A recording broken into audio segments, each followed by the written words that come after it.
Engele en magte. Ons lees Judas 8 tot 10. In Judas vers 9 lees jy dat die duiwel met die aartsengel Michael gestry het oor Moses se liggaam. Het jy dit al ooit in die Ou Testament iewers raak gelees? Moenie ongeletterd voel as jy dit nog nie gesien het nie. Ek het ook nie. Maar kom ek verduidelik. Kort voor die Israeliete die beloofde land sou binnegaan, het hulle in die Moabsvlakte aangekom. Moses het die Neboberg uitgeklim en getuur oor die land wat oorloop van melk en honing, die beloofde land van die Israeliete. Alhoewel hy toe al 120 jaar oud was daar nog genoeg krag in sy bene om hom toe te laat om hierdie uitmergelende tog aan te pak teen die bergop.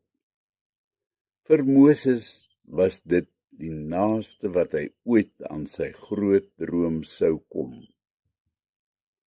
Dit is die land wat ek jou met 'n eed beloof het, klink die woorde van God in sy ore, as Moses vir oulaas die landstreek verken.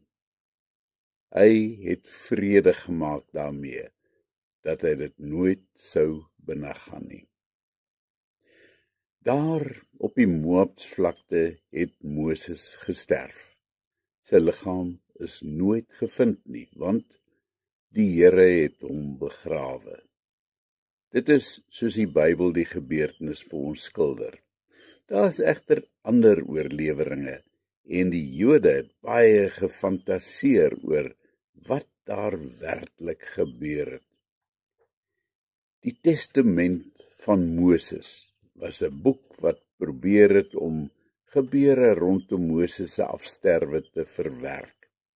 Volgens die skrywer het die Here die aartsengel Michael gestuur om Moses se liggaam te kom haal en na die hemel te neem.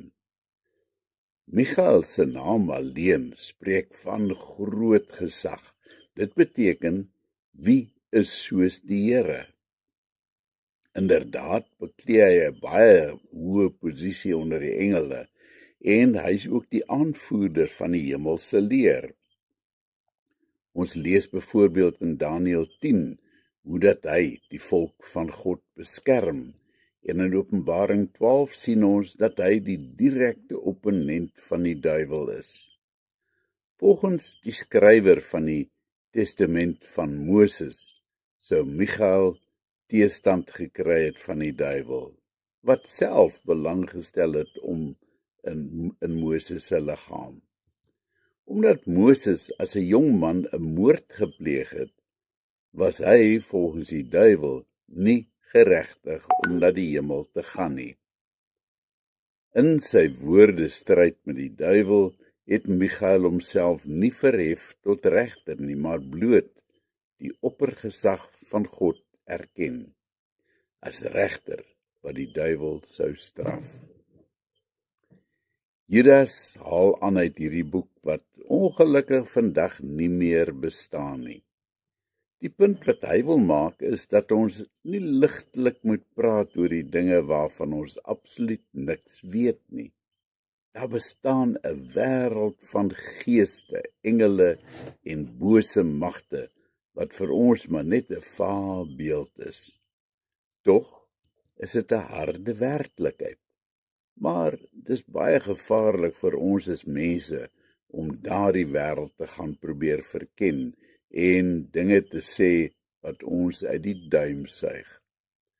Dikwels probeer ons om die dinge wat jy nie kan verklaar nie te ontrafel en allerhande soort betekenisse daarin te heg, sonder dat jy die ware feite daarachter ken. Een so veld is jou droomwêreld. Ja, inderdaad het God al met mense gepraat deur hulle drome. Daar's egter baie mense wat probeer om waarde te heg aan elke droom en om hulle uit te lê. Hulle probeer om die toekoms te voorspel met jou drome of om openbarings van God te sien in elke droom. Soms gebeur dit selfs dat mense hulle drome uitleef in seksuele losbandigheid, soos Judas beskryf in vers 8. Die ander gevaar is dat mense arrogant optree teenoor die geesteswêreld. In Judas se tyd is die geeste selfs aanbid. Daar is offers gebring en verskeie towerspreuke gebruik wat die magte van die onderwêreld tot hulle eie voordeel sou laat werk. Harry Potter se streke is 'n goeie voorbeeld van manipulasie van die bonatuurlike. Dit is natuurlik ook vandag algemene praktyk in die Afrika-kultuur, waar sangomas, voorvadergees aanbidding en die Tokolosi en sy trawante almal 'n rol speel. Ons moet besef dat die bonatuurlike 'n werklikheid is. Natuurlik is daar engele in diens van God en hulle is magtige wesens wat deur God geskep is.